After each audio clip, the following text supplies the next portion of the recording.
હવે તો બાથરૂમમાં મોબાઈલ લઈ જાય છે ને, બાથરૂમમાં શું મોબાઈલ ને કરવો છે? તો પાછું આવીને ન કહેવાય કોનો ફોન છે, ખબર ન પડે કે ભાઈ રાજબાનો છે, મથુરભાઈનો છે, કે ભાઈ વાસુભાઈનો છે, કરી દેવાય ફોન.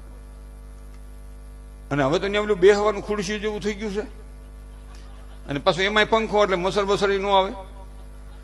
અડધી કલાક એ મોબાઈલમાં ત્યાં ગેમ રમ્યા કરે બેઠા બેઠા, અને બારા નીકળી પાછા કે લે જે કામ હાટું ગયું તો એ કામ તો બાકી રહી ગયું, પાછો કરે માલિક.